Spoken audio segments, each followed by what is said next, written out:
Cinema Classics is produced by John DeSando and Johnny DiLoretto. Listen to the full shows and read reviews online at WCBE.org. I'm Johnny DiLoretto.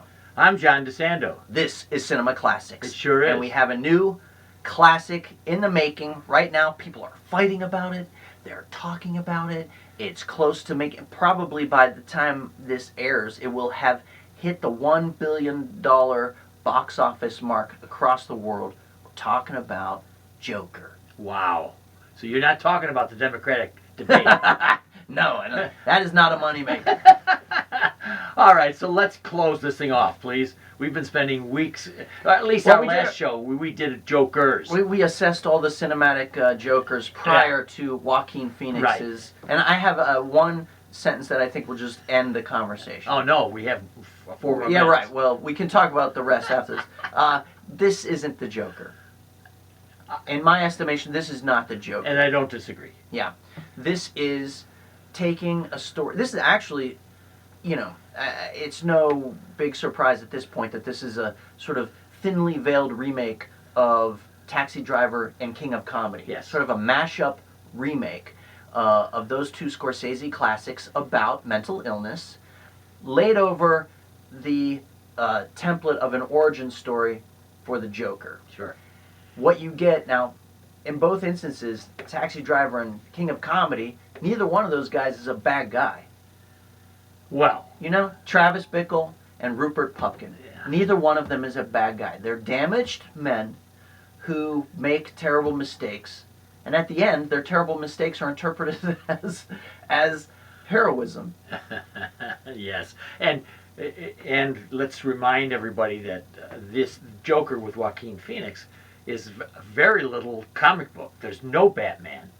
There's nothing. There are none of the comic book trappings. Well, there are allusions to that world. Yeah. Thomas Wayne, who was Batman's father, and Bruce Wayne here appears as a 10-year-old boy, which is ridiculous because in this iteration, then that would mean that when Batman grows up and he's 30 years old, he'd be battling a 75-year-old Joker. Yeah, and I think that from our previous discussion, mainly about Jack Nicholson and Heath Ledger, that you can't even compare, say, the three, because Joaquin Phoenix's Joker is so outside of what they are depicting. Right. That's what I mean. The point, like, those guys are evil. Yeah. Those characters are evil, and they delight in the anarchy and chaos that they cause.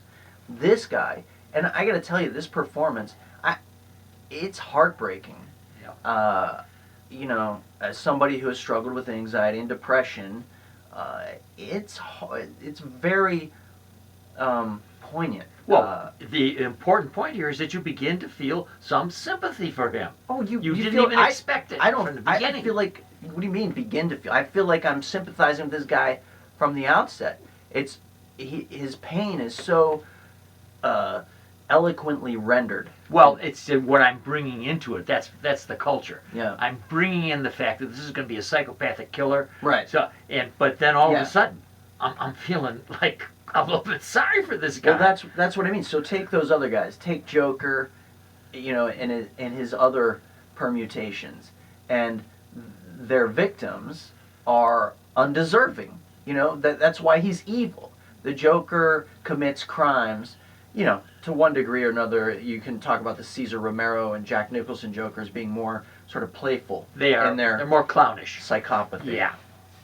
But then you have the anarchist that's Heath Ledger, and he's causing a lot of pain and damage out of a sheer sort of disdain for existence.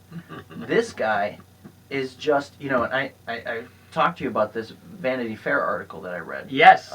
By a neuroscientist. Yes, I love written by this. a neuroscientist who saw the movie in London with his nephews and was so struck by what he saw as a very accurate portrayal of mental decline and reactive aggression. And that's what happens here. The Joker's murderous acts are acts of reactive aggression. He is in pain, and he's lashing out at a society and the people who have caused him pain. So, in that regard, it is not the Joker. It is a really painful depiction of. Well, and then I mentioned, when we had talked about this before, I mentioned I'm perplexed by his murdering his mother. Well, think about it. You got to read this article, because the Yeah. guy says the mother has deceived him his whole life. She had him. She deprived him of food. She abused him. He was sexually abused by one of her boyfriends. Okay. So even that matricide in the movie. Oh, by the way, spoiler alert. We should Yeah. put a spoiler alert. Well, at the it's beginning of far enough away. Yeah. Even that action, this guy, this neuroscientist said, is explicable given his mental state. Yeah. And you know what I love about these movies? Not only do I get drawn into sympathy for him, I actually like some of the things he does, like when he blows those snotty guys on the subway away. Right. I'm happy. And what does that remind you of? Right? That reminds you of Bernie Getz Yes. in the 80s, Yes. the Charles Bronson Death Wish Yes, movies. right. Again, that's a vigilante act. And so it's interesting when we talk about Batman, the Batman world, the comic book world here. I can almost read this movie as there is no Batman. So that age difference, yeah, forget that. Because in this version, maybe this guy actually grows up to be the hero Gotham needs. Well, I will tell you that I'm hoping in the future that these filmmakers will do a Batman, but do it themselves rather than somewhere else. Yeah, I want to see this. I want to see this Joker in action. See, isn't that interesting? They talked about this movie just being a one-off, but Yeah. now looking No. down the barrel of $1 billion, Yeah.